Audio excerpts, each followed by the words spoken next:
This is the second session that we have, and we are really happy on the response of the audience from the first one, and looking forward to discuss today.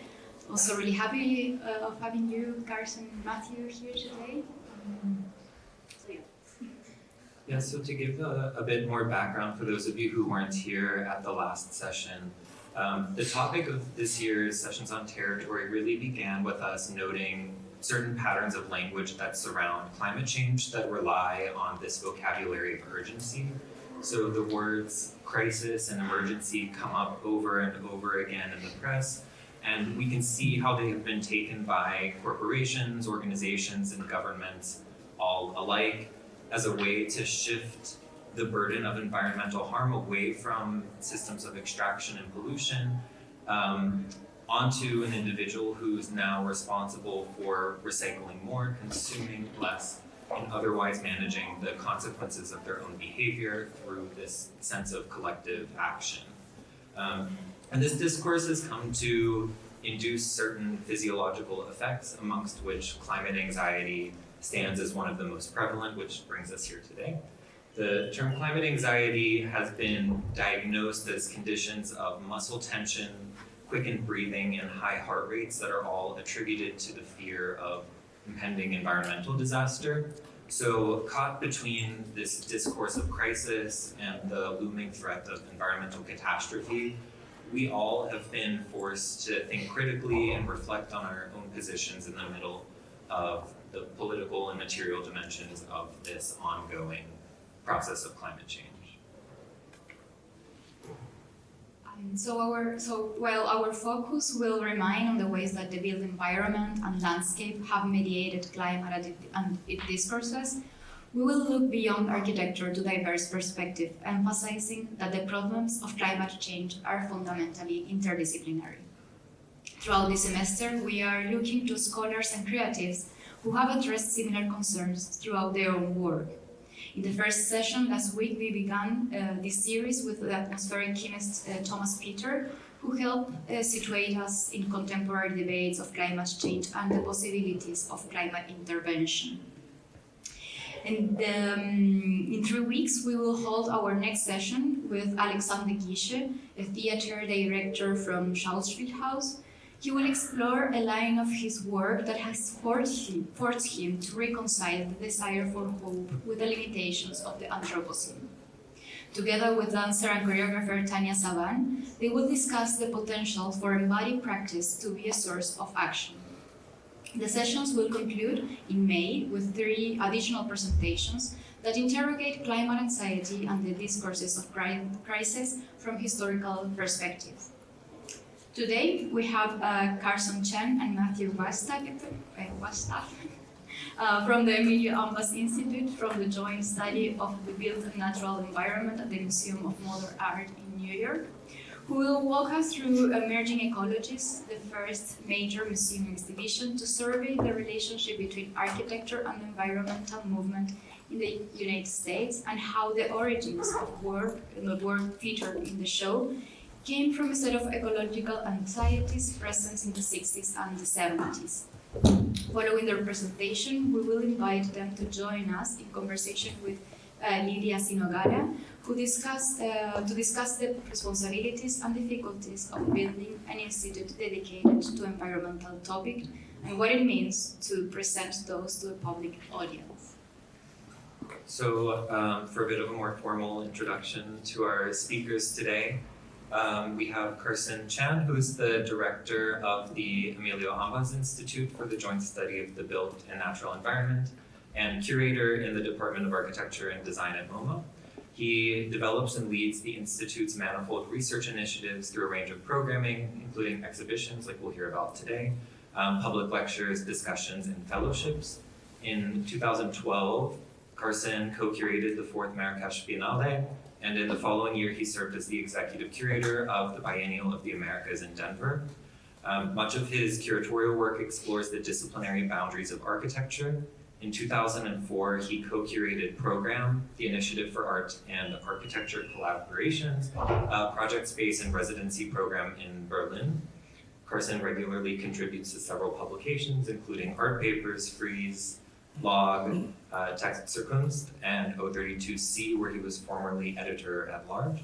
And his academic research, in addition to all of this, focuses on 20th century convergence of architecture, ecology, climate, and media. And then we also are very lucky to have Matthew Wagstaffe here as well, who's a research assistant at the Ambas Institute. He helps to plan exhibitions and publications and researches the history of ecological design. For the past 10 years, he has worked with Salvage Art Institute, an organization dedicated to exploring the status of totaled artworks.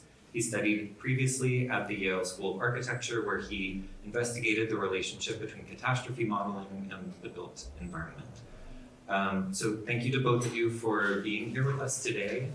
I will hand you this microphone and switch presentation. Great. Thank you so much for having us, especially Chase and Tatiana for the warm invitation to join into the series.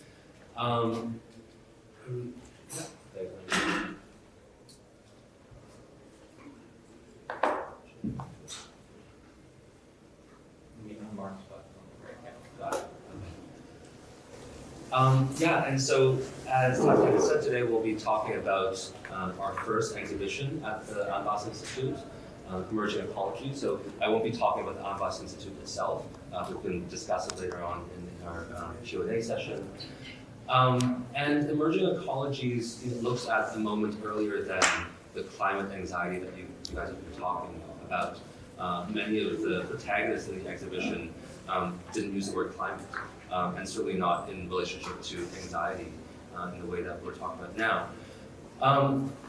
Emerging Ecologies, as Tatiana said, is one of the first and largest survey of what we're calling environmental architecture.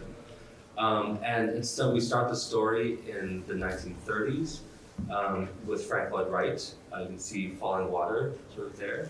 Again, Frank Lloyd Wright would never call himself an environmental architect or use the word environment, but this was a moment in his philosophy of architecture, what he called organic architecture, really understood that all architectural forms and processes come from the natural world, and was an inspiration, especially in his teaching, to many of the people in our exhibition. And then the exhibition ends in the 1990s, just during the codification of environment and architecture through the LEED certification. So that's in 94. And this span of 60 years or so coincides with architectural modernism. And so in many ways, we're seeing this exhibition as a kind of response to modern architecture, as a kind of and the work in here forming a kind of anti-movement to modern architecture or a counter-movement to modern architecture, which has in many ways systematically excluded a lot of the works in this exhibition from the canonical history of modern architecture, a history that, of course, MoMA has helped to build. So in a way, we're seeing ourselves as undoing that history. Much of the work in the exhibition has never been shown before, and a lot of the work, is by architects that are less well known. So, we had an incredible research period going around hunting for objects, going into people's homes and looking under their mattresses, finding work that has been brewing in the 60s and 70s.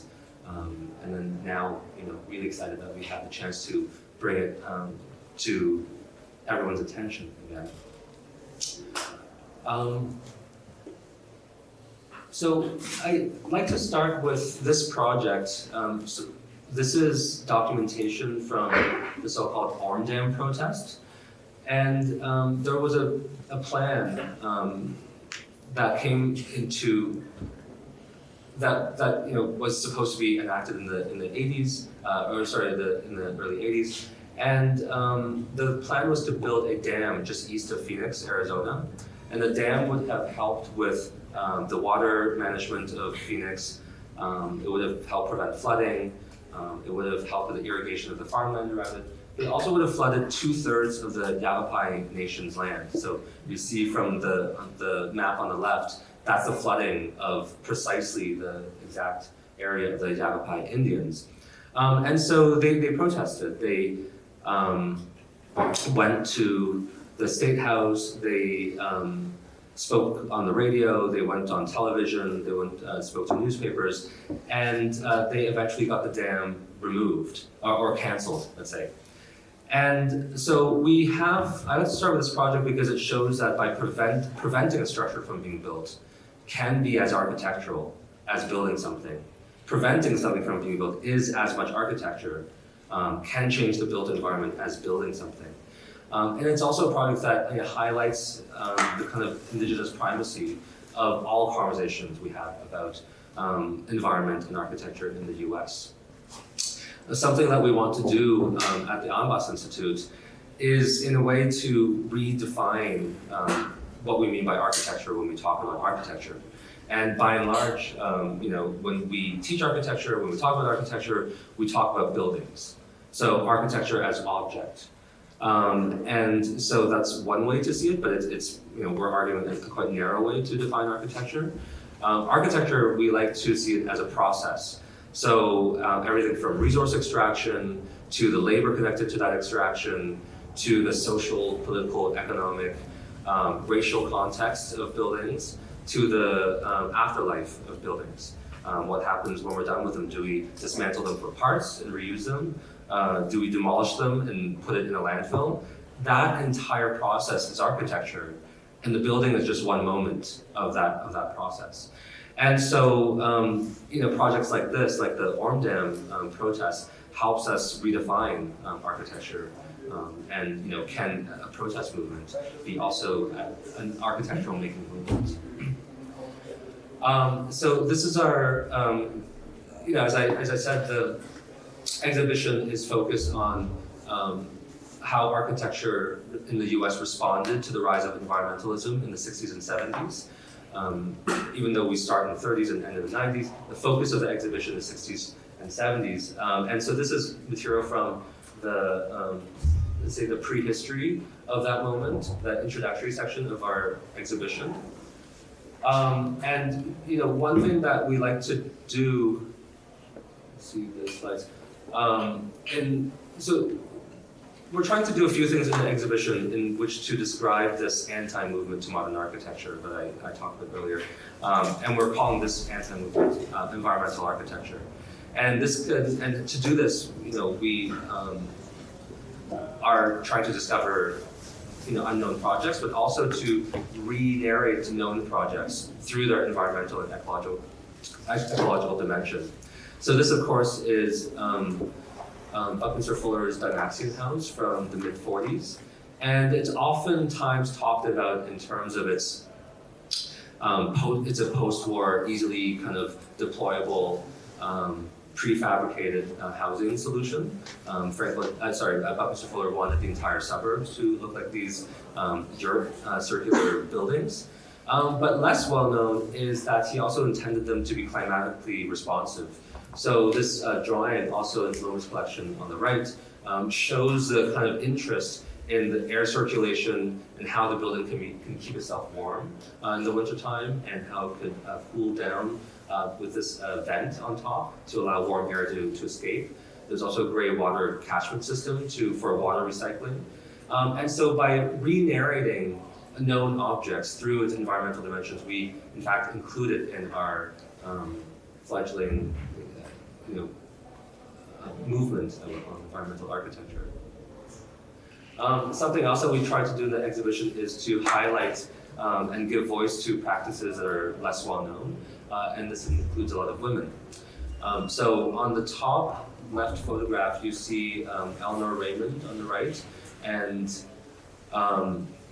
then Maria Telkis on the left, in front of their Dover Sun House from 1948. So this building is important for many reasons. One, it's a very early example of a solar thermal energy kind of capture technology. But two, it's also a project by two women. And so in the height of her fame, Maria Telkis, in this technology, she's an engineer. This technology that she developed was seen as kind of monumental as the atomic bomb, and the popular press called her the Sun Queen. In many ways, her career was cut short by male colleagues at MIT, and so we're also using this exhibition as a way to kind of uncover these practices. The exhibition is organized in 5 different sections. The first is called Enclosed Ecologies, and it's kind of a deep dive into, let's say, the architectural urge to enclose large environments under one roof. And so, key amongst this project is the geodesic dome that you'll see here. And so on the bottom left is an early example of such a dome. This is the climatron that Buckminster Fuller's firm, Synergetics, helped build in 1960. It's a botanical garden that has kind of 4 different biomes inside, all controlled by computers as well. One thing that we're trying to do in this exhibition is to not moralize the work, and not necessarily to celebrate the work either, but to kind of survey what have been solutions and what have been kind of techniques in the past to respond to environmental threats. And so what we see on the top left and the right is are paintings from a conference that NASA did in the mid-70s. The anxieties at the time had to do with resource depletion, overpopulation, environmental degradation, and they thought, well, if we're messing up the planet, let's build another one somewhere else. And so in the mid-70s, they organized a conference at Princeton where astrophysicists and architects, designers, painters, writers met to figure out different ways of making these space colonies. And so what we see on the top left is the so-called Stanford Torus interior view by Don Davis. And these are images that have in many ways become kind of permanent in a lot of people's imagination, in terms of the Western imagination, about how we can live in outer space. This is a project by Cambridge 7 architects who worked with Buckminster Fuller to do the dome in Montreal Expo 67. This is their proposal for an indoor rainforest in Osaka that would have been this completely controlled, human-controlled environment. A big part of this, what we're interested in showing this project too, is never built, is that it kind of produces this dream of human control of the environment. That if we can, to reproduce an entire rainforest inside of a dome, where we can control the temperature, the humidity, the types of animals and plants that live there, that the human control of nature as performed through architecture seems to then percolate into this kind of larger idea into human control of the environment in general. And so I think this was probably discussed in the geoengineering discussion that you had last time here. The next section is called Life Forms, and it's looking at architecture beyond the human realm. And so here we have the work on the left of Carolyn Dry, an architect that was active in the late 60s, 70s, who looked at architecture at almost at a molecular level. She was also a physicist and a biologist, and she was interested in how bones would grow and repair themselves. She was interested in how a coral and polyp would kind of create their own structure. And she thought, and she developed this idea of self-growing buildings. So this on the left is a drawing from a commission she had from the US Navy for a self-growing building that would grow out of the sea, the ocean. And how this worked is together with Wolf Hilbert's, whose project you see on the right, they developed a material called biorock. So imagine a kind of grid of a metallic material that they would put underwater, under the ocean, run a light current through it, and this would attract the minerals, calciums in the ocean, to produce solid material. And through this method, they thought you could grow entire buildings out of the ocean. This island, Ecopolis, that you see on the right, comes from that idea as well. This technology exists today, but it's used mainly for coral restoration. And then also in the center, we have a project that was spearheaded by neuroscientists John C. Lilly and Margaret Howe, you see sitting there, a naturalist. It was an apartment building in St. Thomas where humans and dolphins lived together. So early example of human multi-species cohabitation, right, beyond cats and dogs. And the next section is called Art, Environment as Information. And this is a section that kind of recognizes how when architects realized that they needed to describe the environment, that traditional tools that we have, like line drawings and paper models, wasn't going to cut it anymore. So on the, let's see what the next one is. So on the left image, you see these large drawings. Those are from Ian McHarg's studio from UPenn in the late 60s. And Ian McHarg, a Scottish architect, was taught in the US for several decades. He was one of the first to ask architecture students and landscape architecture students to consider an extremely wide swath of land when designing. So this was for a project in Philadelphia, but he asked students to analyze the entire Delaware River Basin, and before they even start designing. So he wanted them to analyze the soil condition, the light condition, the vegetation of this entire river basin. But what's important, why it was important for us to show these incredible drawings beyond the kind of innovation of his pedagogy was that we want to highlight the fact that creating environmental knowledge of the US wasn't something that was developed first in Ivy League universities in the 60s and 70s, but in fact there have been generations of people that have had this knowledge, environmental knowledge of the US already. So the Delaware River Basin is the ancestral homeland of the Lenape people, and they had the knowledge of this environment, the ecology of this place. And they could have, we could have inherited it if they weren't displaced or killed to begin with. So in a way, these drawings allow us to remember that fact and acknowledge that fact as well. On the top is environmental analysis by Beverly Willis, who passed away during the exhibition, sadly, but she was one of the first to develop the software for environmental analysis. And on the bottom is Buckminster Fuller's World Game. So a project that he worked on for probably the longest time that he's worked on a project from the 60s until his passing. And, but probably one of his least known projects as well. So what you see here is what he intended for this large world map, this Dymaxion map, to be projected onto a kind of football stadium-sized arena, and then an architect would be able to press different buttons and call up different information about the world. This was his idea for how architecture, in fact, can save the world from its problems.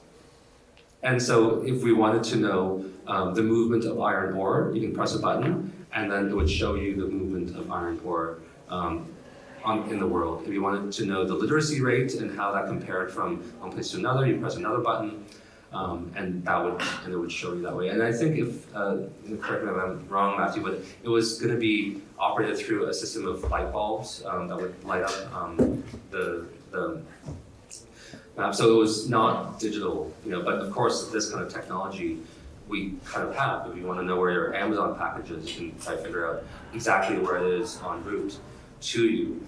And he thought that with a overview of the entire planet, architects could then prevent things like famines, resource depletion. If we knew where everything was going, where resources were, this is how we would save the world.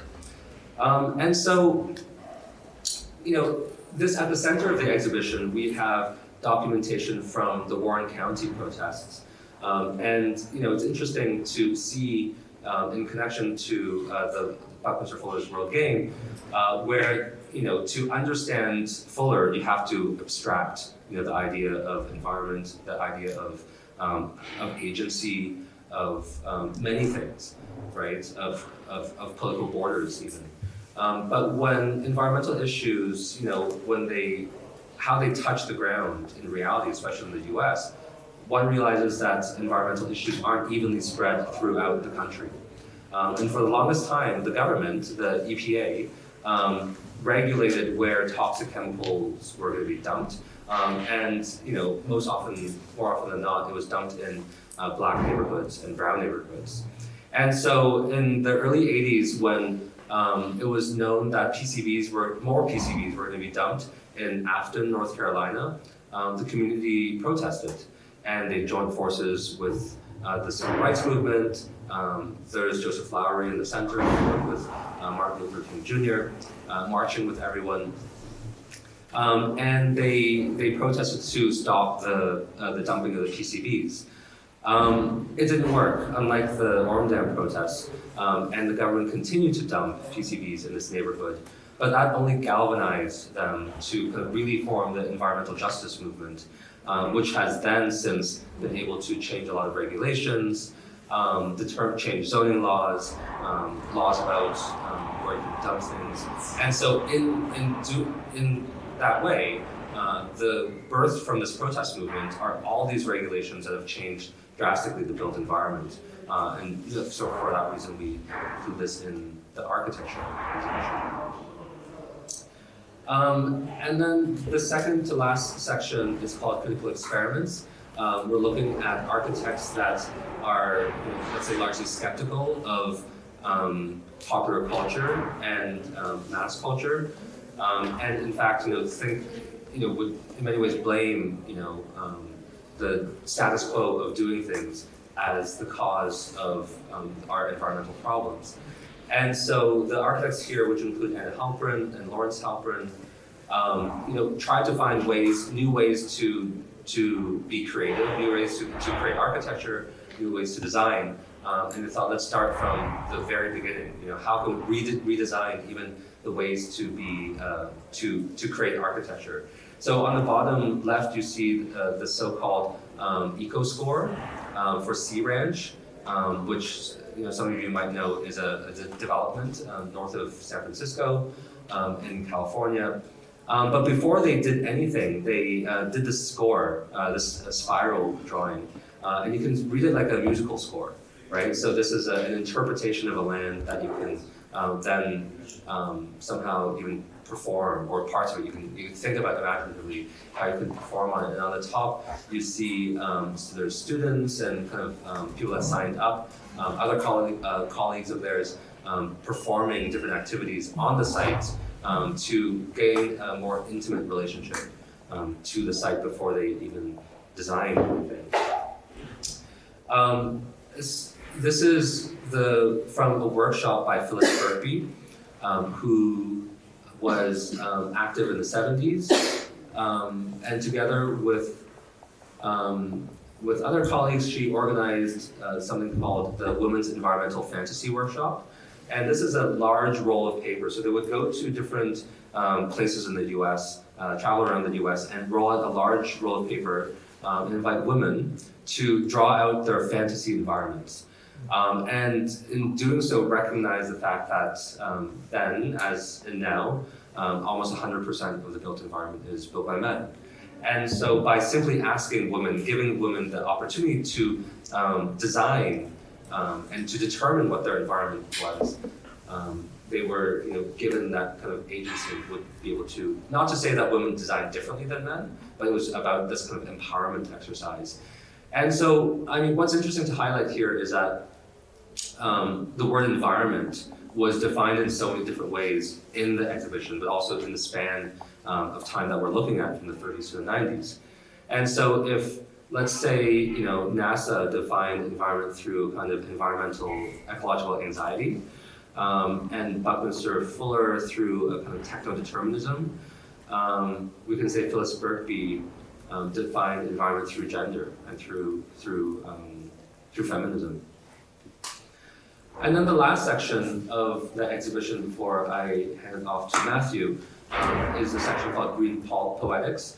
And this is populated by works of architects that really were more less concerned with how buildings performed energy-wise, and more interested in how they performed in our imaginations. How can, through design, change the way we think about the environment, perceive the environment, and in doing so, change the environment.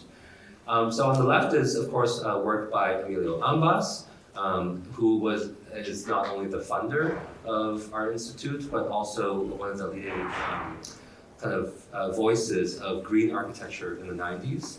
On the right top is James Wine. So this is one of the, let's say, a highlight in MoMA's architecture collection, the High-Rise of Homes from 1981, which it's hard to see from here, but these are suburban houses, so single detached houses, slotted into a high-rise. So just by simply combining two types, a suburban type and the urban type, the high-rise, into one design, he opens up, us to many different questions. Like how do we live? How should we live? How can we live? On the bottom right, someone that we discovered during the research of this exhibition is Malcolm Wells, a New Jersey-based architect who, since the early 1960s, decided that nature and its processes was perfect. And any act of architecture that we make would just destroy nature's perfection. And so for that reason, humans should live underground. And the above ground should be left to plants and animals. And so he wasn't opposed to suburbanization. He had no problem with sprawl. And so this, on the bottom right, you see is a kind of underground suburbs where all the houses are submerged into the ground. The houses are covered with turf. And you don't see it here, but if you draw a section through the road, all the roads are actually tunnels.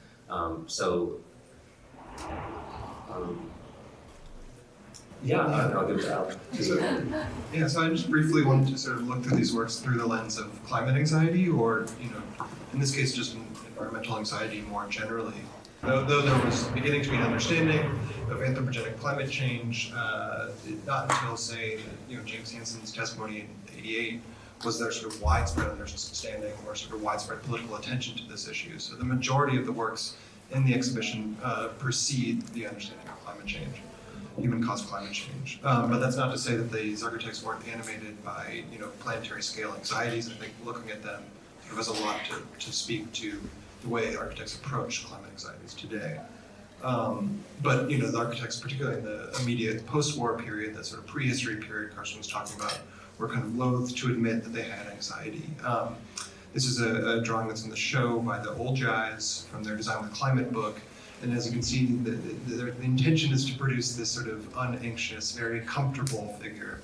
And Daniel Barber and others have been looking at how they produce this sort of what we today call sort of algorithmic design guides in order to site a building, locate its windows, etc., to produce this particularly unanxious interior space. And if you look at other works in the show, this same sort of figure of the lounger comes up. Here is a section through the Telkes house, a sort of diagrammatic section, where again you see this figure reading very comfortably. All this technology is to produce this comfortable space. Or in sort of Bucky Fuller's sort of luxurious modern interior, and there's one of the actual inhabitants of one of the late-built houses sort of lounging in his interior. Sort of all this environmental knowledge is used to produce that unanxious space. And sort of behind a lot of these works is an understanding of architecture inspired or sort of encapsulated in this diagram by James Marston Fitch, where he describes environment as taking the load of the natural, or describes architecture rather, as taking the load of the natural environment off man's body. So, sort of wards off the environment to make us more comfortable and sort of lower our metabolic rate, et cetera, et cetera. But again, so it's still no anxiety here, but you begin to see some of the anxieties animating this sort of incredible attention to these environmental problems in the sort of bottom left there of the cover of Fitch's book, where you begin to look at the sort of vast amount of resources that are necessary in order to enable this comfortable interior.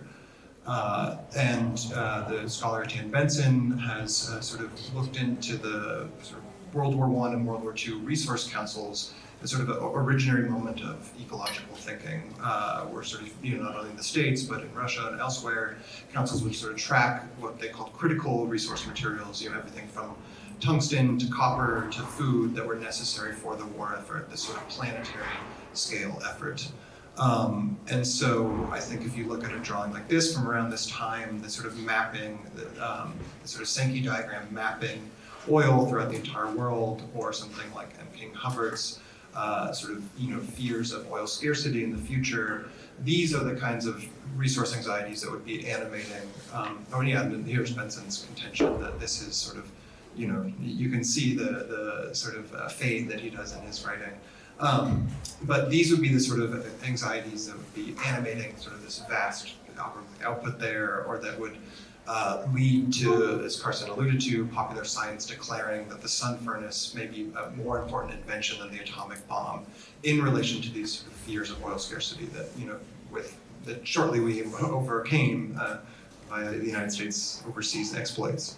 But again, this same sort of resource anxiety would be behind Bucky's architecture and his claims that, his architecture, in those words, does ever more environment controlling with ever less pounds of materials. So you can produce a higher standard of living for everyone on the planet because of its sort of energy efficiency.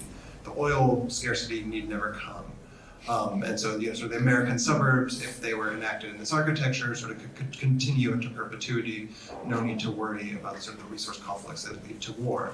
And the geodesic dome is sort of the ultimate example of this, where via the sort of its geometric and physical sophistication, the stress loads are distributed equally, and you need significantly less material to house an interior climate. So the sort of that oil conflict is overcome if you just use your resources more efficiently. And this is sort of slightly earlier than the environmental movement proper, but again, the sort of background context, background anxiety, it's a moment when sort of the Keynesian steering of the economy is in full force. The notion that you can kind of overcome sort of battles between capital and labor by simply producing more consumption-led growth is what will sort of lead to that sort of comfortable architectural interior, that comfortable way of life. And sort of this is the world that Bucky's architecture can produce. And if you look at something like the Climatron, not only do you have that sort of geometric sophistication, but as Carson alluded to, you have this sort of proto-computational control of the interior. So sort of double works of technology here, enabling this sort of form of life. And I think, this is not in the show, but I think it's a particularly illustrative example of this. The dome over the highly technological interior produces sort of a consumption-led growth everywhere around the entire world. And sort of the other background to this, that at the moment, it's sort of the Cold War period, the US is exporting its technological aid, sort of trying to produce this sort of industrial consumer-led economy across the world in combat with communism. And then you also have these fears of what happens with the demographic transitions if these other countries industrialize, what will happen with the resource use, but often sort of xenophobic fears of population growth, et cetera, et cetera. And over against this, you have the architects sort of denying any anxiety over this. Behind this is the Blooms to Growth study, which directly incorporates the demographic transition model, as Michelle Murphy has pointed out, or Ehrlich's population bomb, the sort of widely popular bestseller that, at least in this iteration of it, produces a very sort of xenophobic fear of what happens when sort of industrial consumer-led growth is exported to places outside of the United States. And then over and beyond Fuller, as Carson was alluding to, you have sort of, dreams of countering something like the population bomb with, building other Earths outside of space, and they're even directly citing sort of population statistics, and if population growth is growing and could collapse, we can be saved by that other line there, which is sort of producing more and more land mass elsewhere. But again, in the same way that the Climatron controls its interior, they're also sort of controlling the interior of this space here. So in that study that Carson alluded to, they were producing these sort of many maps, sort of diagramming the water resource, et cetera, the exchanges within this interior to sort of try to produce a kind of steady state economy, but again, to enable a sort of American-style suburbs. And then Bucky, as Carson pointed out, would sort of take this logic and extend it beyond the sort of single geodesic dome, but the same sort of technological efficiency could be extended across the entire planet. You can sort of guide its resources. It's almost a way of putting the geodesic dome's, sort of distribution of stressors across the entire globe. And again, Bucky here very unanxiously declaring that there is no energy shortage, using only the technology available already. We can produce enough energy for everybody in the world. And as we pointed out, the sort of world game is sort of the ultimate example of this ambition. And as Carson pointed out, this would be sort of connected to the light bulb strewn map in the center, and then in turn connected to a computer terminal, and via kind of recursively trying out different scenarios of resource depletion, or resource redistribution. In Bucky's mind, this sort of scenario game would produce a kind of optimal distribution of all of this. And you see the same technological dream, and that sort of works in the information section that Carson pointed out. And Ian Ricard went on to, like Bucky, argue that we should have sort of a national ecological inventory. The whole world can be gridded up into these hexagons, and this can guide sort of all of our policy decisions sort of objectively in his mind. And Willis's work is very similar. Sort of technology and computational control can sort of solve ecological or resource problems. And then sort of one other anxiety that I'd like to point to, again, sort of building on Etienne Benson's work, is one of the anxieties that sort of sparked the environmental movement in the States proper, as expressed in Rachel Carson's Silent Spring. And what Benson points out is that Carson's work is very much filtered through an understanding, a sort of evolutionary understanding or evolutionary concepts. As she says here, for the vast majority of life, living creatures have responded to the environmental stressors of their planet and sort of evolved in that way. But now, for the first time in history, humankind is instead enacting changes on the environment. And she's particularly concerned with pesticides, and the note you can see in this sort of illustration from one of her books, kind of her argument in miniature. There's a kind of natural order to evolution, a natural pace to evolution in the natural world, and pesticides and technology are potentially speeding that up to the point that humankind and sort of all creatures will not be able to adapt. It's sort of a species-wide potential disaster. And so, the nature that's being disrupted here is a sort of ideal evolutionary nature where everyone finds their niche given the right amount of time. But again, architects respond to this anxiety oftentimes without anxiety. So this is the work of Glenn Small, who looks at Carson's claim that humankinds are exerting unwanted and evolutionary pressures on the environment and says, well, we can just do so. As we come to understand technology, this won't be this runaway disaster from pesticides, but it'll be something we can control. Nature and technology will control.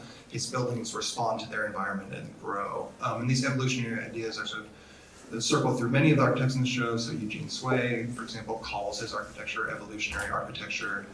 And then Hilbert's and Dry especially sort of, I think, carry these ideas to the sort of most interesting place, and he sort of see the implications where Hilbert's argues that his architecture will sort of have a number of sensors in it, and because the materials are built from minerals in the ocean, if the environment needed to change, you could simply redissolve it in the ocean and the structure could adapt. Again, it's sort of evolutionary. And he sees, cybernetics is sort of underlying a lot of this, and you can see sort of the dream of his architecture in this detailed drawing here, where somebody can plug in something to a sensor records human needs, and then the machine goes and changes things. But again, immersion of technology and architecture in the same sort of recursive project of getting more and more information and sort of updating your behavior can solve the sort of evolutionary scale crises that Carson is talking about. And again, everything is going upward,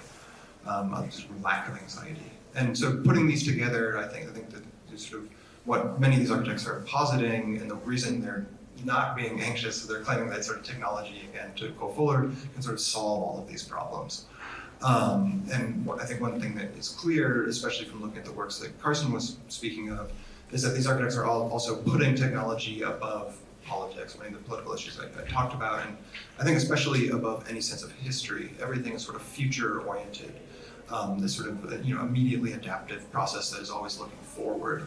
So even if you look at Fuller, who is very much positioning his work as explicitly anti-Malthusian, he's perhaps less concerned with the fact that, as Daniel Immerwahr has recently pointed out, that Malthus based a lot of his sort of projections on data about U.S. population growth by Benjamin Franklin, which was undergirded by mass genocide and sort of industrial finance fueled growth. So it's a very, very particular form of history. It's not sort of a universal law.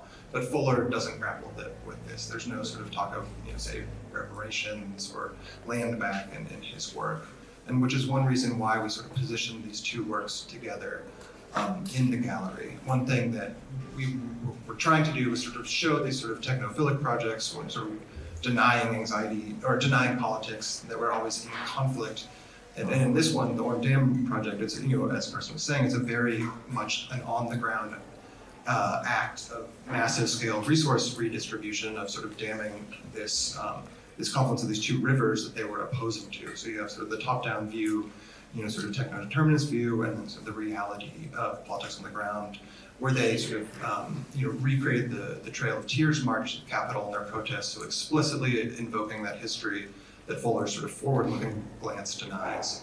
And then again with the sort of evolution, dreams, another thing that some scholars have been pointing out is that Carson's sort of species-wide, worldwide scale fears that sort of at an evolutionary level we are sort of harming the species as a whole is not necessarily borne out on the ground, as some of the sort of environmental justice activists have pointed out in a study like this. The distribution of toxic waste or environmental sink is not distributed evenly across the entire globe, but distributed unevenly along pre-existing lines of race and class and power. So politics again and history again comes into it, and conflict as well. So if we look at sort of this original diagram of this sort of unanxious architect, I think what many of the architects in the show are doing is sort of not warding off sort of the threats of climate or the threats of the environment, but what much of their sort of architecture dreams is trying to ward off is sort of the threats of politics or the threats of environmental problems being made political, which is, I think, as we all know, very clearly, in many ways, a strategy of architects today. But with that, I'll sort of close. Thank you.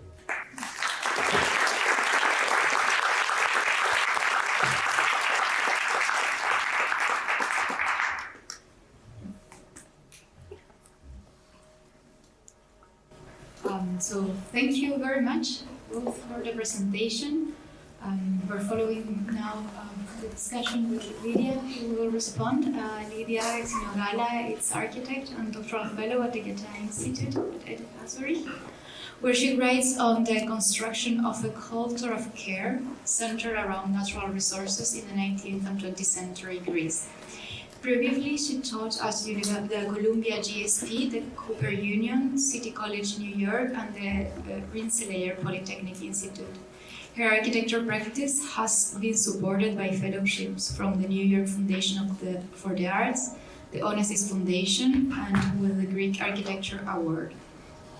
Recent work has been published at the Goethe Papers, Log, Thresholds, Domus, and Influx Architecture, and exhibited at a storefront for art and architecture New York. Lydia is also the founder of Friends of the 1750 Mineral Springs of Greece. So thank you very much for being with us today. Thank you both, and for the really wonderful presentation, and for offering an insight into the thought processes behind this exhibition. I also really appreciated how you presented us with the climate of anxiety that was underlying the show that you presented. And so as I have been reflecting on all the myriad of examples that you showed us, I'm really struck with the themes and the formats that you've shared. Some incredible drawings and projects. And I'd like to maybe start with some thoughts that touch upon the nature of this new institution and its collection, and also the various ways that it can be disseminated. So my response comes from my own environmental anxieties as both a practicing architect and also someone who writes architectural and environmental history. So it's somewhat of an aggregate response.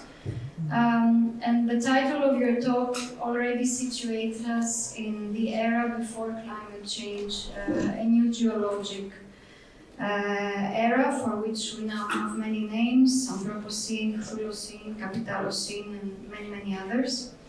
But I'd like to start maybe with making a bridge to a longer lineage of institutions that dealt with knowledge from nature and its catastrophes and anxieties. And personally, I'm very much interested in the history of collecting nature, knowledge from nature, and the politics behind putting nature on display to the public. So, if you allow me to briefly go back in time, and to be specific, as geology, the science that we're talking very much now, because we're in a new geological epoch, and developed as a science in the 18th and 19th centuries, we witnessed then the Earth being treated as an archive from which the public could study and learn about the Earth's past, the various natures, but also anticipate future events that engaged with Earth tectonics, catastrophes, extinction of species, among other issues. So you look into the Earth to kind of understand the present and anticipate the future. So this practice of viewing the Earth as archive conversely shaped new types of spaces, namely, you had then the Mineralogy Museum and later the Museum of Natural History. So there the so-called natural was encased in vitrines, as we know, and through samples, taxonomies, and other types of, at the time, novel representations, such as dioramas. The public could be educated in the various kinds of natures. So in that respect also, and through this type of display, nature became this big other, right? You put it in a vitrine, you look at it from afar. So in the back of my mind, I carry the words of Robert Smithson, who's pointing out that there's nothing natural about the Museum of Natural History. And I think he said it sometime in the 60s, as a commentary on the artificiality in the simulations of nature in these kinds of displays, and also putting nature in a museum. And then on the other antidote, we have the Architecture Museum, right, which with its own types of representations. And so, fast forward, when I first heard of this new institute, I was very much intrigued, obviously, by the title. That is pointing on the joint study of the built and the natural environment that is in your mission statement.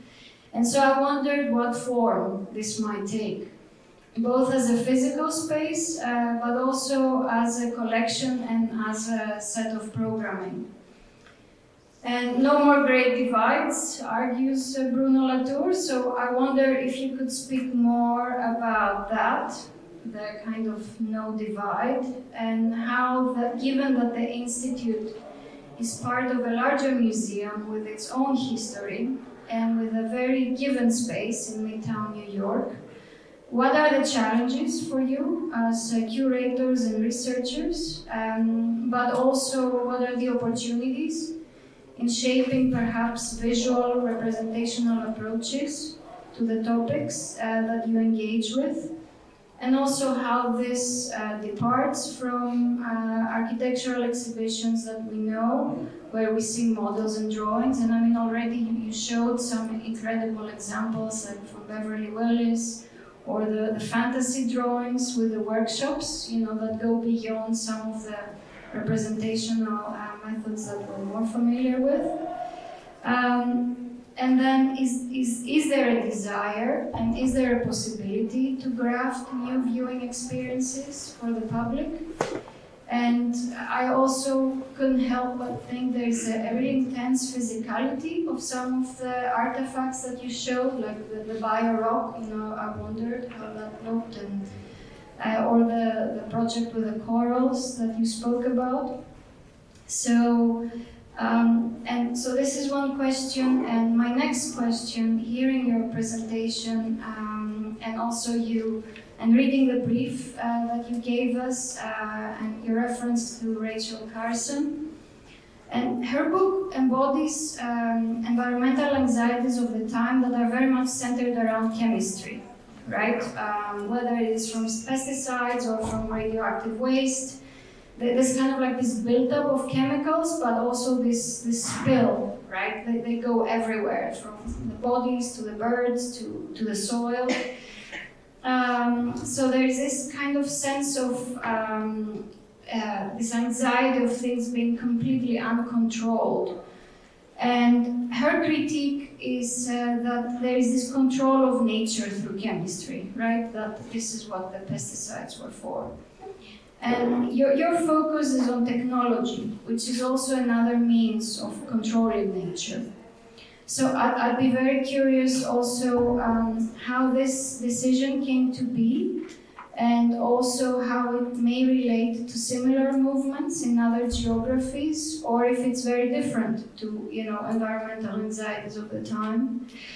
I have more questions, but maybe I'll leave it now, and we can. Thank you. Thank you, Lydia. Yeah, so much to think about, and to where do I start? I mean, I loved your description of the Earth as an archive, and that it's something that we can learn from and draw from.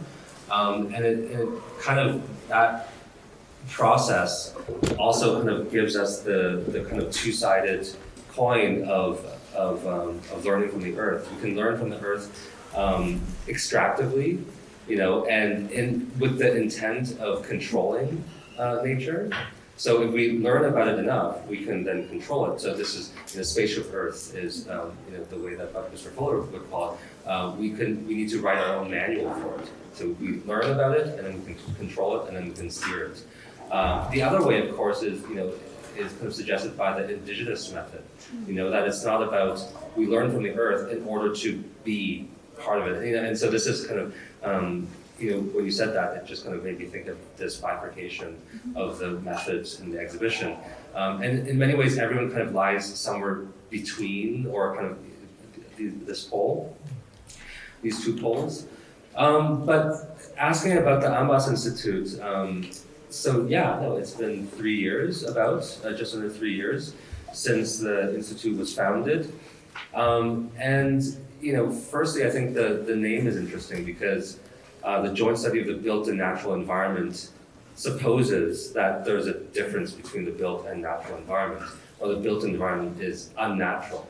And so for many, most contemporary environmental philosophers would argue that, there is no difference. Humans we're natural, and the things that we build are natural too, as natural as beehives or anthills, what other species build, right? So the anthills aren't unnatural. Right?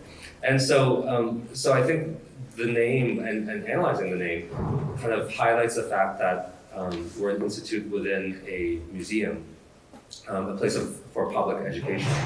And so we're working on, let's say, not the scientific definitions of these words, but kind of popular, what these words mean in a popular imagination, that there is still, so it recognizes that we're in a transition moment. The very title of the Institute recognizes that we're in this transition moment in which the general population, we think, sees a difference between what's built and what's natural. And in a way, the Institute endeavors to dispel that, so through our work. So one thing that we figured out early on is that there's not one thing you can do to address all different audiences. So we've been doing So all the different projects we do try to address the very different audiences that we want to address. So for the first 2 years, we organized a discussion series on building materials. So each session was on a building material, plastic, wood, mass timber, stone, and so on. And that was really addressed to architecture students and architects and designers. So for, let's say, the mass timber session, we would have, a forester, an architect who's been working with mass timber, a physicist, an engineer, and maybe like an indigenous leader who has a very different perspective on harvesting forests. And these conversations, were great. I mean, we've ended that series. We've been doing films, short videos that are meant to be on YouTube. So we want to address the largest audience, so anyone that uses the internet can watch these. They're less than 10 minutes long, and they feature architects that have put environmental issues at the forefront of their practice, including Joyce Huang, who does interspecies architecture. James Wines was a protagonist. Mary Miss, not an architect, but an artist. Peter Chermayev, the aquarium architect, who did so many incredible aquariums around the world. And we do doc talks, as you know, which is a series of doctoral level kind of work in progress conversations. So that's for another very specific target audience. We do something called the Studio in the Anthropogene, which is a kind of closed summit that we invite all architecture schools, all 300 architecture schools in the US and the 17 in Canada to join us on a Zoom call where we basically bring industry leaders as well as other kind of educators to kind of impress upon all admin in these schools why it's important to address the climate crisis in studio.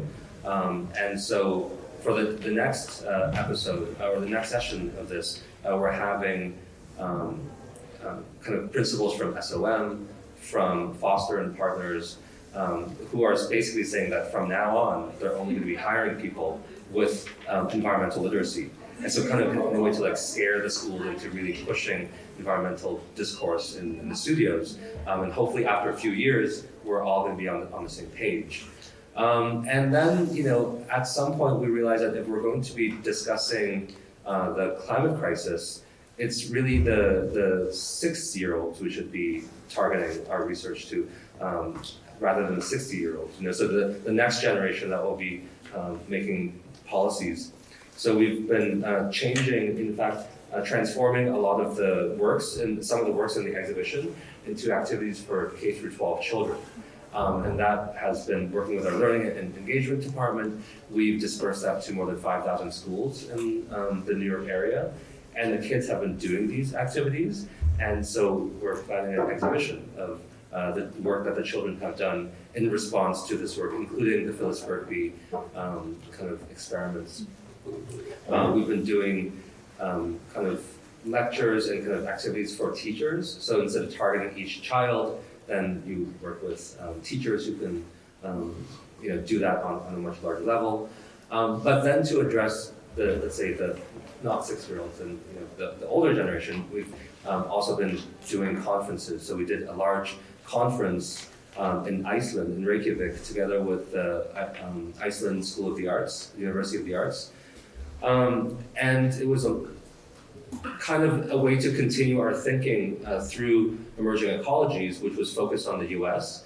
But this was, thinking about environmental histories of architecture, but with a more international kind of frame.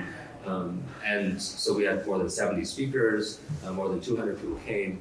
And so this is a format that worked really well that we want to continue in other places as well.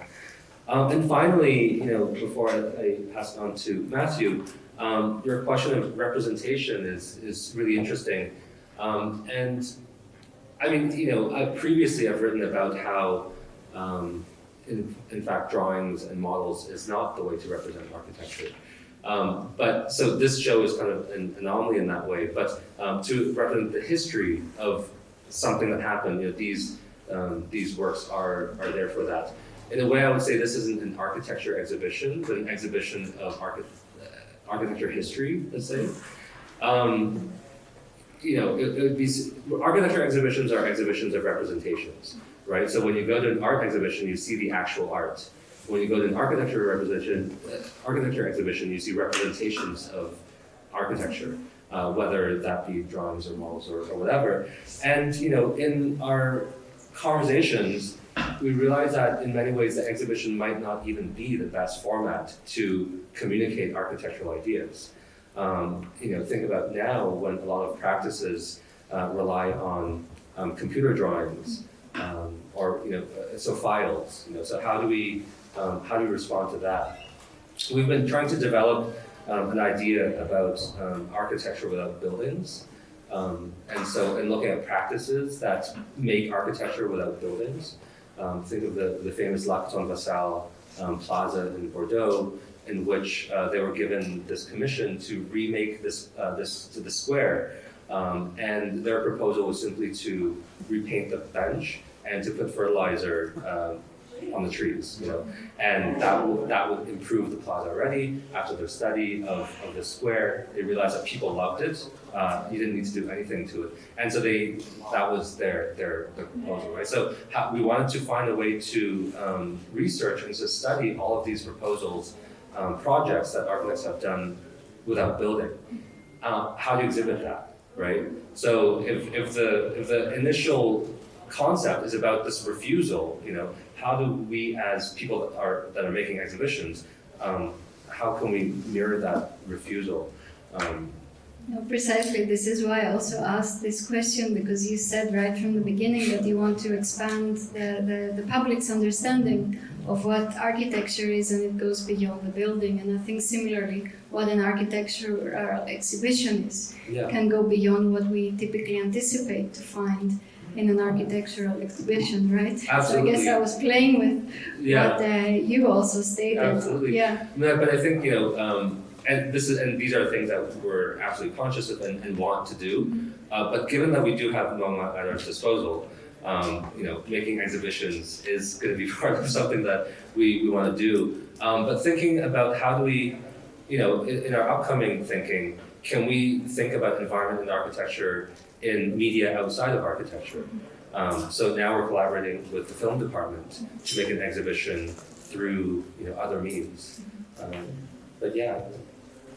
Yeah, I would just add the sort of question about sort of possibilities and difficulties, and I think that navigating between multiple audiences has been a sort of strategy to deal with the difficulties. Just give like a short anecdote. We were asked to have this art term section, very short definitions of things like abstract expressionism, etc. on MoMA's website.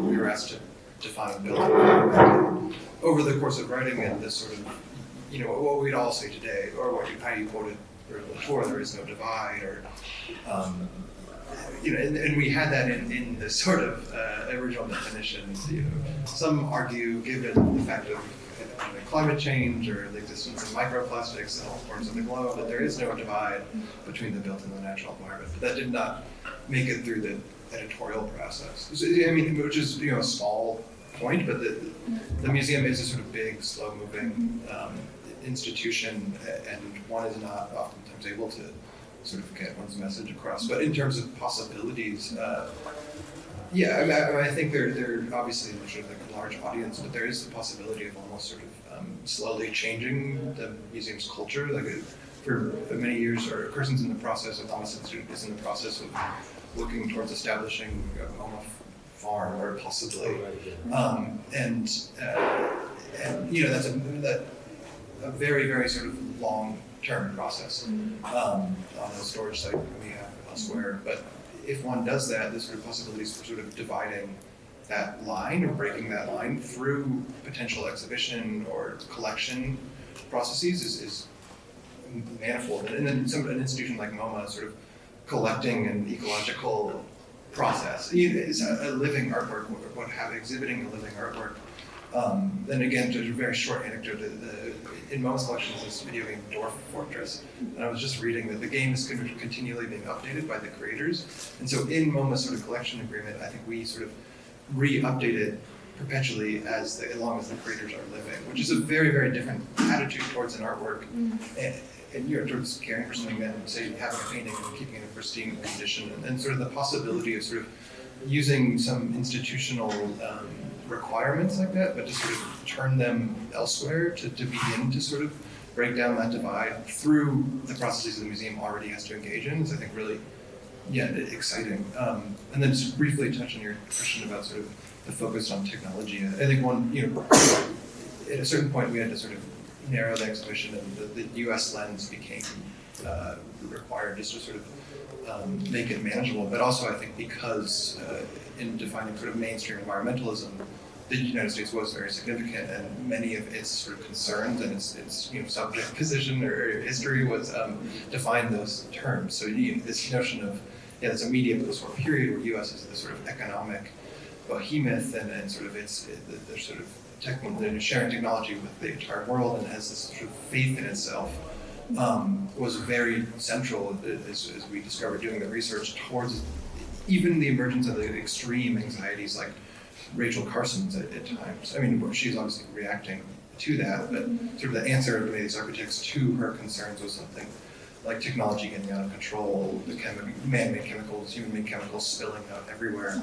It is to sort of lean on the sort of American exceptionalism or American belief in itself, and so that became a very sort of important component of the narrative. Thank you both for your answers, and they show us, I think, even more kind of the diverse activities that you're engaging and you will be engaging in the future. Before I open it up to the audience, maybe I'll just restate one of the most shocking quotes that you had on the screen, which was the role of architecture, and tell me if I wrote it down well, the role of architecture taking the load off the natural environment of the man's shoulders, was it? Yeah. So the environmental load off. Yeah. So it'd be really interesting to rethink now that definition, the role of architecture, and I leave the gap and we can fill it in. But I think it would be great to, I'm sure the audience has many questions. Who would like to go first, or anyone around the table behind me? I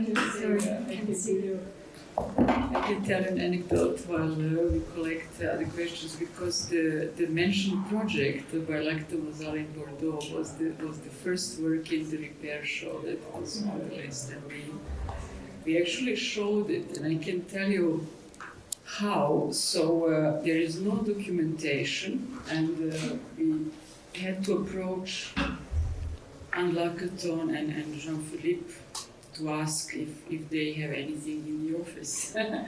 And basically they had photocopies of their competition submission. So very simple A3 formats where they describe the site, and they had the text which is beautifully written. I mean, we had it translated also in English for the audience, but it has this kind of incredible dryness and precision that it reads almost like a kind of a conceptual poem.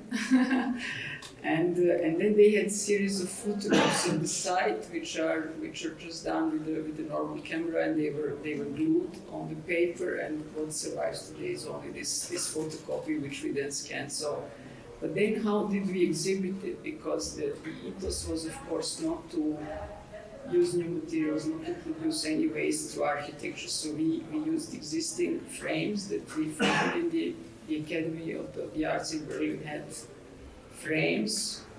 And so these frames from the Academy in Berlin are traveling, and they will be in the exhibition in Paris. So there is no kind of other sort of, let's say, material being consumed. And then there was an interesting story which nobody could see, because the building, Werner Duttmann building in Berlin, where we had to install this exhibition, is a monument of architecture. So basically, one cannot drill in the walls anymore. And so there is this brick wall that has some holes in it that were created before the building was protected, and those are the holes that we have today. So on the back of these frames there was a kind of second frame which had a very kind of a light thing that allowed us to use those holes that are in no sort of geometric relation to the actual frame. So we tried it to be kind of true to the no building ethos. Yeah, I mean, during the course of putting the exhibition together, we have been working closely with the Museum Sustainability Department. And I think our exhibition was one of the first where they attempted to track the entire carbon footprint of the exhibition making process. I mean, we thought of, in terms of the design of the exhibition, would at one point suggested, why don't we leave the wall color of the previous exhibition, don't even paint over it, don't even clean it up, and leave it as it is, and just hang the show on top of whatever was there. And the seeing, how that looked, and seeing the kind of the kind of buildup or the residue from the classic exhibition would be part of the exhibition. See Nina laughing, she's on our acquisitions committee, because that would never happen. Never gonna happen. And we looked at paints, wall paints that were made from air pollution. So you can buy paint that was colored, that they collect air pollution and then get a dark colored paint. So we thought about all these things, and there are a few instances in the exhibition where, although the aim is to have the actual object in the room, the original material. There were a few instances where we thought, to ship, when MoMA ships a piece of paper, let's say, a whole crate is made for it. Even if it's just one piece, a whole crate is made for it. Some people travel with the crate, and so it's an incredible expense and also use of resources. So we looked into facsimiles. So there were, for example, the Warren County protests. There were these photocopies that they made in the early 80s for the protest. So we didn't get the actual photocopies, which were themselves reproductions, but we made facsimiles of them. And so seeing, can we, do that? So thinking through the exhibition, was definitely part of the process. Yes, it's already green, yes. It was really wonderful to hear about sort of the engagement you're taking in the wider community to sort of educate people on these topics, children, the teachers. But as a practicing architect, the place that we're always confronted with trying to actually sell anything that has to do with protecting the environment, looking at the carbon footprint, looking at how the ecologies of how our projects are done, are really the clients. And the clients are really the stumbling block on a lot of these decisions. You can have them on your story, you can carry them along, and eventually they'll say, no, I want this marble, and this marble's coming from Brazil, and though you've sourced every single material in the building locally, you finally have to put up with the fact that you put a Brazilian marble into their kitchen. Do you think that there's any opportunity beyond the exhibitions in the museums that you could possibly educate, maybe in MBA programs, business programs, places where people are actually being trained before they make their money and before they actually have the money to build, that maybe these are considerations they should include in their decision-making process when they have enough money to spend it? Yeah, that's really interesting. It makes me think of there's an argument by the social theorist Michel Ferrer, I don't know how to pronounce his name actually, but his notion is that sort of labor politics is of an outmoded age. We live in an age where investors dominate everything.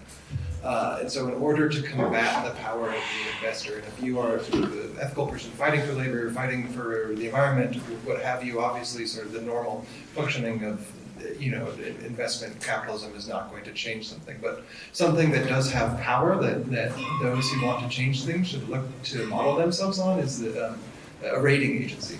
His argument is, if a bond is rated as high risk, then maybe people won't invest in it. Can you sort of insert other forms of rating that actually have power? I mean, there's not a lot of good examples of this, like ESG investing is pretty toothless and beyond toothless or sort of green or ethics washing. But this notion is really interesting that sort of, I think it's a very good point. Can you somehow act as an Amos Institute as sort of asserting some sort of rating on a project and at that level, acting on the investor?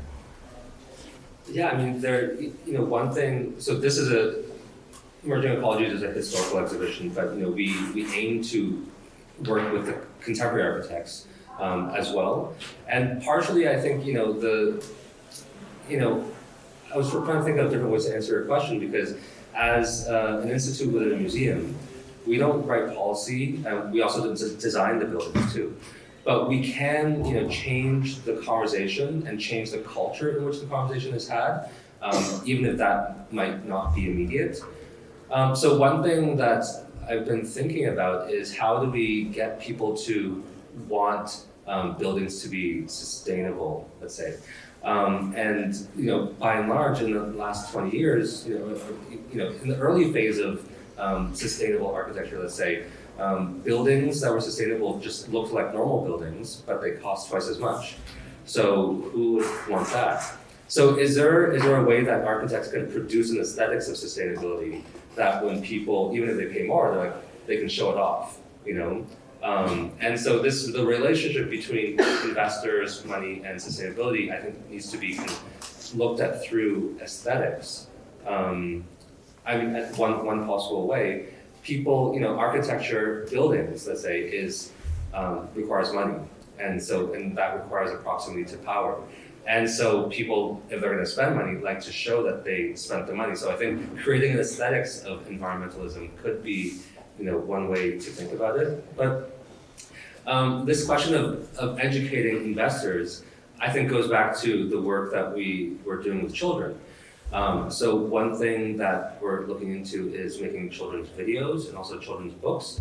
So for example, if you do make a children's book where the concept of waste is not in the book at all, there's no such thing as garbage, but what we call garbage is just raw material for something else, right? Then the concept of garbage, of waste, isn't in it. And so in a generation or two, these children will think it's completely ridiculous that we use a plastic cup for 5 minutes and then throw it underground for 500 years. And so all of a sudden, you don't have to teach someone about circular economy.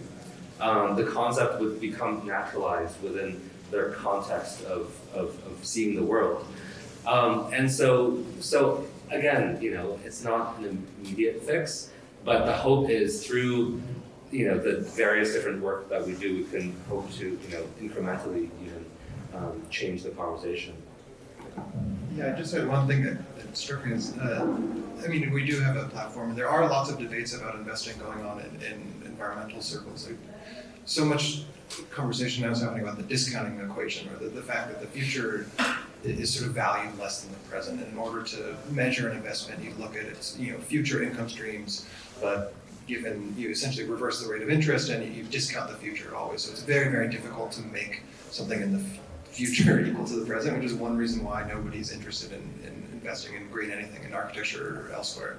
But I think, it's sort of, one thing MoMA, although it is a very much a difficulty given what our audience is, we can sort of elevate things, and us as a research institute with MoMA's, so we're on MoMA's pedestal, we can elevate questions that are happening in sort of arcane circles to a larger audience. I don't know if that will sort of shift the ways investors are taught valuation techniques, but maybe.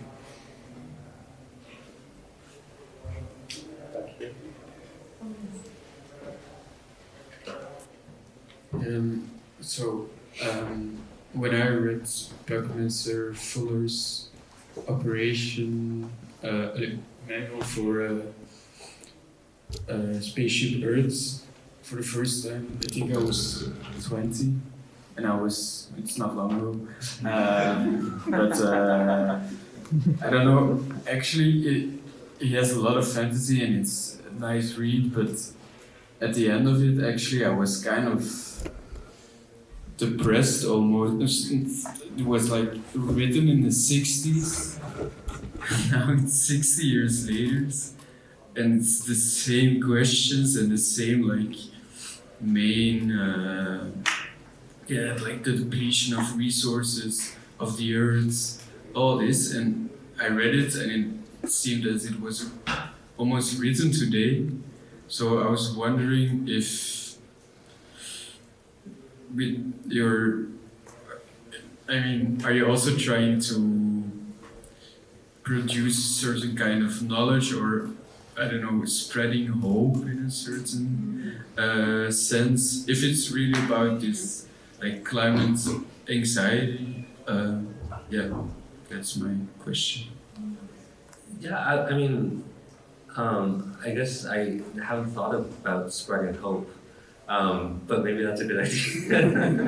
No, I think I think the spreading hope comes from knowing a topic and demystifying things that we might be confused about. Then we can have a plan of attack on how to continue in the future. But it's interesting that you say you're talking about 20 was not so long ago, but also the book when it was written in 1968 is also not that long ago in a way. In the grand, time scale of humanity or of the Earth, it's a second. It's a blink of an eye. So I think one thing that I've learned more, thinking through the exhibition, is how can we understand our actions on a geological scale, and in that way, there is a lot to be hopeful for. Like what we didn't know even a second ago in the 60s, we know now. The conversations that we're having as a kind of society in general has, is reason for hope, I would say. There's journalist David Wallace Wells who wrote this book called The Uninhabitable Earth. It came out, I want to say like 5 years ago or a bit more. And it took him a few years to write. So I think, by the time it was out, he had started writing it 5 years earlier. And basically his thesis was that, we're destroying the planet.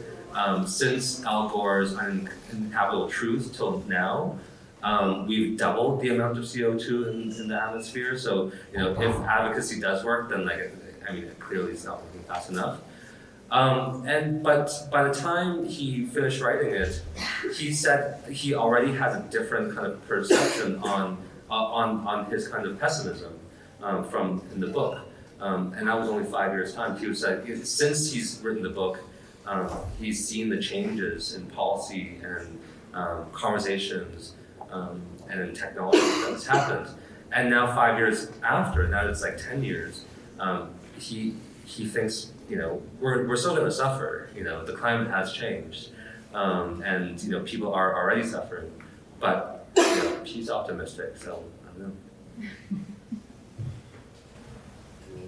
Yeah, I think some of it's also being, I don't know. Yeah, I hope it's not a popular frame of mind to inhabit now. Like you look like a rube. You're going to get taken advantage of. I remember I was reading that book, Half-Earth Socialism, this Versoe fun Versoe book. It ends with, advocating for this radical political project that, whether I agree with it, it's sort of imaginative and crazy. And it ends with this chapter that is like a science fiction chapter that describes the reality they've been otherwise in fictional terms that they've otherwise been describing in technical terms, and it's extremely uncomfortable to read. It was like sort of queasy in a way that I don't know. It's something I think we all have to sort of grapple with, because the sort of cynicism that avoids hope is also the cynicism that avoids like laying any chips down on the table, and the sort of shrugging one's shoulders and becoming nihilistic. And then, it's obviously it's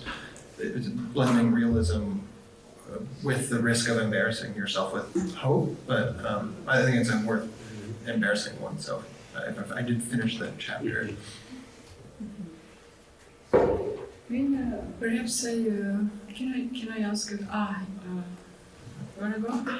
Yeah, no, I wanted to ask you to discuss a little bit further the kind of politics of the different works that were shown in the exhibition, because these kind of some of the points that you touched on in your talk were interesting, because you my impression is, but tell me if I'm wrong, so you presented the kind of history of environmental architecture, right? And in doing so, it is a kind of a counter-history project, because, you know, it is, I mean, at least the kind of, you know, history of modern architecture that we have consumed, let's say, maybe since the 1990s up until recently, you know, so I'm talking about my generation and probably yours, or what we were educated with, was a kind of object-centered reading, and the environment was somehow, you know,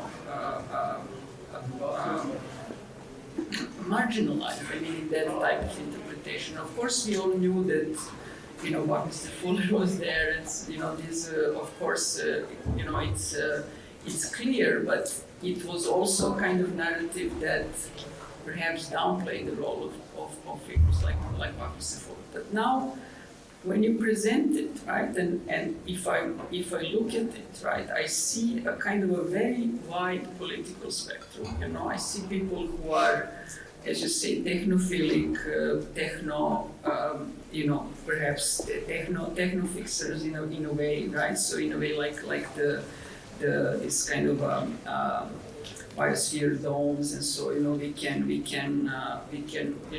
create the kind of escape through technology, or we have this kind of efficiency discourse, which is also what we have today, you know, optimization through engineering, you know, we can solve it, right? We can, I don't know, sequester carbon, or we can, you know, do what it takes through the kind of optimization of various flows of resources, etc., etc. We still have it today, and we know that it's dangerous, right? Then we have, of course, you know, this kind of certain gestures in terms of creating diversity, or you know, nodding to you know, the different social groups and positions, indigenous women, etc., etc. I mean, of course, some of these positions are radical, but the others are not, right? And then, of course, also, I think, you know, the kind of relationship to nature, again, in terms of human, you know, being in nature, not the other. And I think that kind of change is sort of fundamentally important, or you know, so in a way, I see that these different projects that you're showing are somehow, you know, the politics that they display. I mean, some of these we can see today as being, how can I say, a little bit naive, right? Or perhaps are not critical in the way that we, in the kind of with the kind of criticality that we would need today. You know what I mean? So in a way. Or perhaps they offer some aspects, but some others not, right? So in a way, I'm just curious. So let's say if I think about, because you were showing architecture, I was trying to remember, was there, let's say I have more clarity with the kind of artistic figures like that worked in New York, like Mirella Manukeles or Agnes Diaz, who are also critical in the sense of being, you know, clearly, I mean, for instance, in the sense of invisibilization of work, of care and maintenance. I mean, this is Meryl Lademan or Agnes Diaz, who is so explicitly against the kind of commodification of land in landscapes. So, you know, and I think that is an interesting statement. So I think, you know, the kind of positions that we can really that offer hope, right, in the present day. So I think,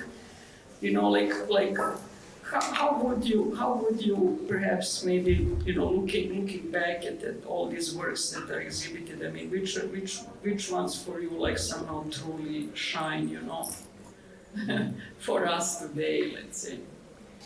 Yeah, I mean, yeah, I guess to craft this answer, I would say one, in terms of the sort of political, diversity of courts in this place, some of which we endorse or otherwise not. I mean, obviously this show's a historical show, and there are multiple uses of history, one of which is to sort of, prove its contingency, to look at a moment where it could have been otherwise, and to pick that up as a sort of hopeful gesture. This could have happened. And the other, obviously, is a kind of more critical genealogical approach where you have something like Spaceship Earth or Bucky Fuller, and this sort of dream of a kind of technocratic governance that ignores politics that has very much been inherited today in today's sort of climate governing bodies. The IPCC's scenarios are all capitalist-centric, and they all, at this point, sort of imagine carbon capture and storage technologies being deployed, et cetera, et cetera. So I think that work is very important to do, to sort of dig up these moments when those sort of were inserted into the world, this moment of sort of, American dominance, American technological hope, or sort of hubris, rather. But then, to the other point, this point about sort of those moments that you didn't look back at history, and here's this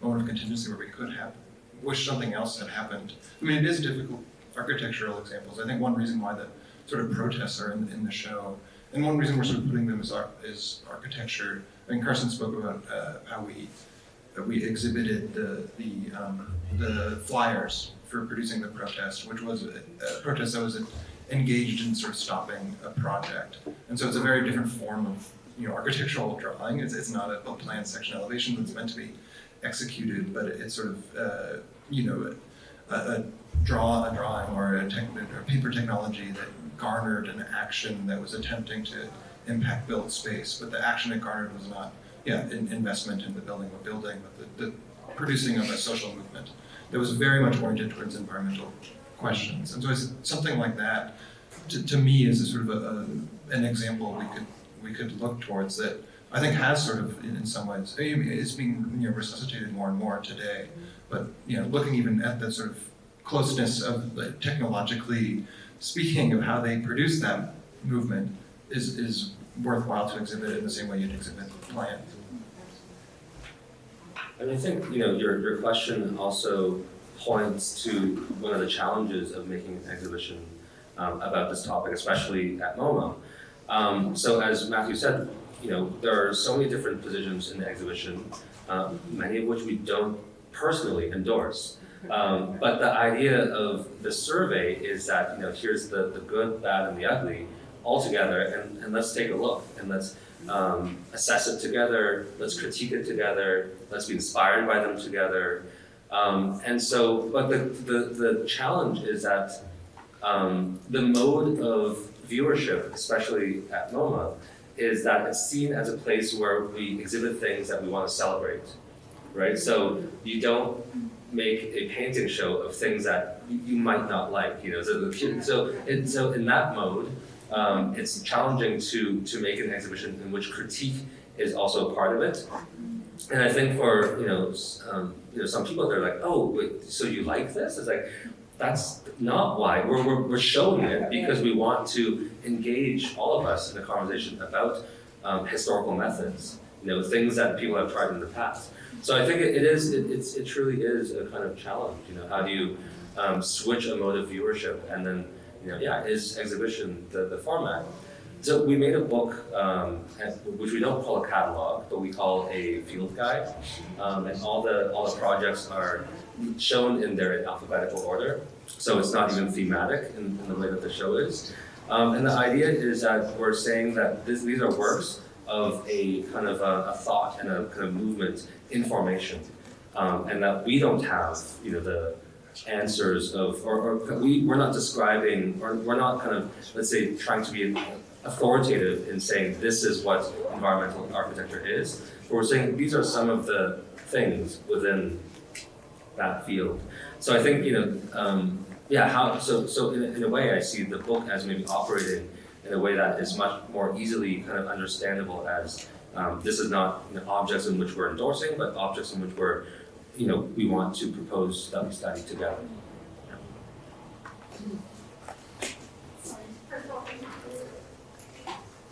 Thank you for the presentation. I had a different question, but now I'm going to adapt it a bit to this last point. why not add that layer of criticism institutionally? Because of course you can leave like the criticality to the masses, to the collective, to kind of interpret, but why not do it from the institutional? Because as we've seen from the presentation, Buckminster Fuller is this dominant ideology that very much laid the groundwork for today's dominant ideology of technocratic solutions. Why not that extra layer of synthesis? And here I'm thinking you scratched at the surface of extraction as a topic. You saw him with his big maps of the ore flows. But there's no self-reflexive approach from him when looking at the geodesic dome, etc. So why not even retroactively apply that kind of, hold it accountable, this work that you're presenting?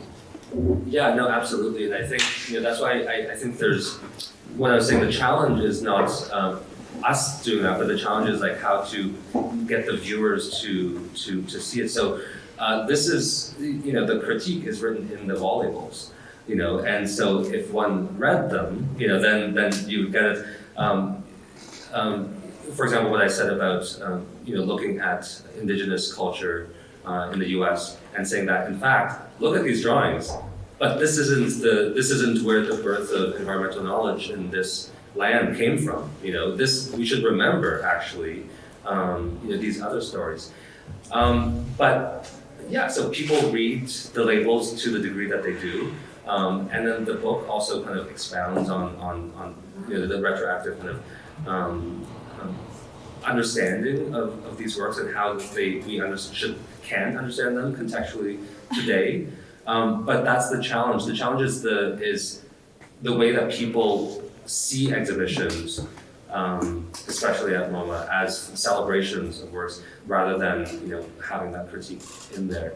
So, which is why I think we have to not just exhibitions, but perhaps like videos or other kind of media in which we can be explicit about that. The mode of viewership for things on walls is let's look at it and appraise it for how nice it is, and making the exhibition, that's definitely something that we took into account. How do we get someone to come into the gallery and stay there? So for example, if the Ian McHarg's the large 12-foot drawings, there are other versions of it. There are smaller objects, there's smaller drawings, there are black and white ones that perhaps more clearly show some of his ideas. But but it's about trying to find the dynamics of viewership within that museum and see how can we capture that, successfully or not. But I think, what you said is definitely still a challenge. Yeah, I think it's a sort of ongoing question of how to insert that criticality, basically. I mean, of course, speaking about very, viewership habits, but also sort of top-down ideas about how something should be displayed. The example of leaving the walls was not possible, obviously, and you're left with the sort of more limited, or I don't know, some of it's also garnering institutional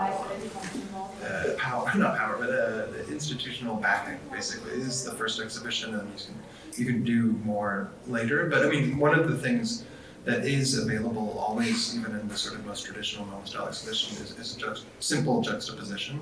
I mean, on top of any sort of critical wall labels, but putting the Yavapai protest in direct eye sight of the Fuller protest. It's obviously relying on the viewer to sort of make that connection, or putting the Phyllis Berkby drawing near one of the NASA drawings where you have sort of a man with his hand on his wife's shoulders, pointing out to surveying his space station in the distance, and having this sort of very gendered portrait next to this sort of more critical work. But I mean, I think it's an ongoing question of how readable to make those justifications, how readable to make our own sort of opinions present by them, and it's sort of a calibration process over the course of the exhibition planning process, but also future exhibitions as well. I think that it's really interesting that you have been presenting a model of nature that appeared in the 60s, 70s, or even before. If you showed Thomas Malthus' book in the 18th century, and how it becomes an economical model of how we view and relate to nature. In this sense, I wonder, because it's true that there are many continuities. When we read Wiki, we see, okay, we think the same today, but also there are many discontinuities. And my question is in this level of discontinuities, and how probably with the work that you have been doing around all these practices and discussions that you have been holding in different medias, what kind of discontinuities you see from this model of understanding of nature that you've been showing, and this turn that we are having today, that it's very clear in some sense. So I wonder how it's very clear, but we don't know how to name it yet, right? And I guess that it's a bit what we are discussing with this all of these sessions. So this is one question. The other question is you said that you're undoing a lot of the MoMA work, historical MoMA. So I had a lot of answers myself on that, but I wonder what do you mean when you're saying that you're undoing some of the MoMA's work itself? Yeah, to the first question, I'll let you get to the second part of it. I think one of the things, I mean, obviously there are many views of nature present in the exhibition, but sort of one of the dominant ones that is this sort of more engineering approach to nature, and the view of ecology at the time that nature sort of ascends to a state of equilibrium, basically, and that so nature itself has a certain order, and humans perhaps disrupt that order, but via sort of engineering a human, we can alter nature to reach its state of equilibrium, which we've disturbed. Whereas I think if you look today, that the notion, a big discontinuity, at least ecologically speaking, is much more an idea that nature does not necessarily have an equilibrium. There is, it's characterized by disturbance and sort of multiple equilibrium points, and it's not just about sort of returning to some previously ideal state. And in some ways, there's positives of this, and that you sort of lose some of the hubris of many of the people we're showing, but there's also negatives. We're left with kind of resilience politics, where one is sort of meant to fend for themselves in a state of nature that's inevitably going to be disruptive. And even some of the things pointing to as negatives, this sort of Keynesian-steered economy, there is a notion that the government is meant to provide a certain sense of stability for its citizens. And so I think another reason to do history is that you see the way that different models of nature have produced particular politics, and even though it's a different model of nature that we're showing in the exhibition, we can sort of do the same critical work of the models of nature we have today and how they're garnering politics that we often don't agree with. Yeah, no, I think the idea of the Anbas Institute undoing the work of the department is, said as more of a provocation, but certainly there's so much work that has been done in the last several decades, or since the founding of the department, that we admire very much. Architecture Without Architects, Rudolski's show from the mid-50s, is something that we looked at for our exhibition. So certainly it's not about undoing the department, but it's about seeing that there has been a kind of emphasis on building design in the department, and kind of promoting beautiful design or beautiful buildings and practices. And this is, but the focus on building design is sort of what I was talking about in terms of architecture as object, building, versus architecture as process. Which is what we want to do. And so I think just by simply emphasizing the process, all the different aspects of that process, is undoing the legacy of the focus on architecture as buildings. Thank you. I think we have to close now. Thank you both so much. Maybe I can just say briefly from our end, we really wanted you both here to talk not only about the exhibition and its entanglements with anxiety and how that is the origin of a lot of the projects that you show, but also because we see the work that you do, especially in these large-scale exhibitions or main gallery exhibitions, as well as all of the other projects that you're working on, as generators or are somehow responsible for the state of climate anxiety as it gets disseminated into the public as well. So whether you're fueling that in some ways or kind of soothing it or treating it in a medical sense, and in some other ways, I think we really appreciate you coming here to kind of walk that line with us and to let us into the work that you have going on. But thank you very much.